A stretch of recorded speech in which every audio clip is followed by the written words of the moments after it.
دنیا کے 5 ایسے لینڈ لارڈ جو اپنی گورنمنٹ کے سامنے نہیں جھکے اور کسی بھی قیمت پر اپنا گھر بیچنے پر رضامند نہ ہوئے۔ زیم ٹی وی کی ویڈیوز پہ ایک بار پھر سے خوش آمدید۔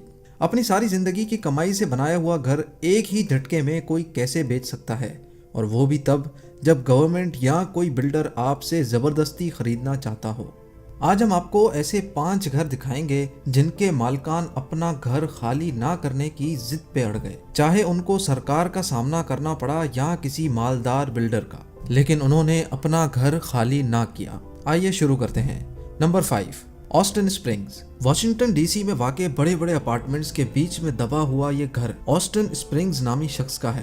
1980 میں جب اس جگہ پر بلڈنگز بننے کا آغاز ہوا تو کئی لینڈ لارڈز نے بلڈرز کو اپنی زمین یا گھر بیچ دیا، لیکن آسٹن اسپرنگز نے بیچنے سے صاف انکار کر دیا۔ آسٹن کا ماننا تھا کہ بلڈر اس کی جگہ کی صحیح قیمت نہیں لگا رہے۔ جب آسٹن کو اس کی منہ مانگی قیمت نہ ملی تو اس نے اس جگہ پر پیزا شاپ کھولنے کا پلان بنایا، لیکن ہوا کچھ یوں کہ آسٹن بینک کا قرضی ہو گیا اور اس کو اپنا یہ گھر آدھی قیمت پہ بیچنا پڑ گیا۔ آسٹن نے یہ گھر ایک بلڈر کو $7,50,000 میں بیچ دیا، جبکہ وہ $15 لاکھ کی مانگ کر رہا تھا۔ Number 4، Yang. پہلی بار دیکھنے سے ایسا لگتا ہے کہ شاید یہاں پہ زلزلہ آیا ہے، لیکن اس 3 منزلہ عمارت کے مالک یانگ نے اس کو بیچنے سے صاف انکار کر دیا تھا۔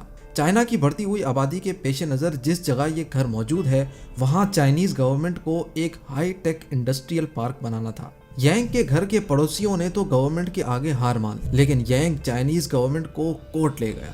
سرکاری بلڈرز نے یانگ کے گھر کی پانی کی سپلائی، گیس اور بجلی کا کنیکشن تک کاٹ دیا۔ یانگ کو پانی بھرنے 1 کلومیٹر دور جانا پڑتا اور رات کو موم بتی کی روشنی میں گزارا کرنا پڑتا، اور آخر کار 2 سال کیس لڑنے کے بعد کورٹ نے یانگ کے حق میں فیصلہ دے دیا۔ نمبر 3، میز فیلڈ۔ واشنگٹن میں چھوٹا شہر ہے جس کا نام ہے سیئٹل۔ وہاں موجود ہے ایک شاپنگ مال جس میں ایک عجیب و غریب سا سوراخ نظر آتا ہے، لیکن قریب جا کر دیکھیں تو پتہ چلتا ہے کہ یہ مال ایک چھوٹے سے گھر کے ارد گرد بنا ہوا ہے۔ یہ بات ہے 2006 کی۔ ہوا کچھ یوں تھا کہ اس گھر میں ایک 84 سال کی خاتون اکیلی رہتی تھی جس کا نام میز فیلڈ تھا۔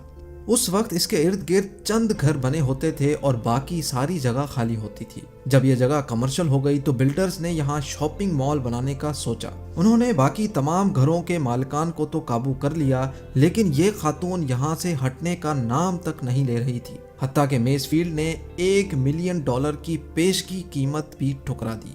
بلڈرز نے بوڑھی خاتون کو مزید تنگ نہیں کیا اور اس کے ارد گرد شاپنگ مال تعمیر کر دیا، لیکن 2 ہی سال کے بعد وہ بوڑھی خاتون میز فیلڈ گزر گئی۔ اس کی وصیت کھولی گئی تو اس میں لکھا تھا کہ میرا یہ گھر بلڈر کو گفٹ کر دیا جائے۔ بلڈر نے اس کے گھر پہ قبضہ نہیں کیا اور نہ ہی اس پہ کوئی مال کھڑا کیا، بلکہ آج بھی وہ گھر بلڈر مینٹین کرتا ہے، بلکہ یہ میز فیلڈ ہاؤس اتنا فیمس ہو چکا ہے کہ لوگ اب اس کے ساتھ سیلفیز لینے آتے ہیں۔ نمبر 2، لوو باؤجن۔ ایک بلڈنگ کا ٹوٹا ہوا حصہ ایک نئے روڈ کے بیچ میں کھڑا گاڑیوں کا راستہ روک رہا ہے۔ اس بلڈنگ میں کئی فلیٹس ہوا کرتے تھے جس میں سے ایک فلیٹ میں ایک بوڑھے میاں بیوی رہتے تھے۔ جب گورنمنٹ کو یہاں پہ ایک روڈ تعمیر کرنا تھا تو باقی سارے لوگ پیسے یا متبادل جگہ لے کر فلیٹ چھوڑ گئے، لیکن لوو باؤجن اور اس کی بیوی سرکار کی طرف سے دیے جانے والے متبادل فلیٹ سے مطمئن نہ ہوئے اور انہوں نے اپنا فلیٹ چھوڑنے سے انکار کر دیا اور ٹوٹے ہوئے اپارٹمنٹ میں ہی رہنے کا فیصلہ کیا۔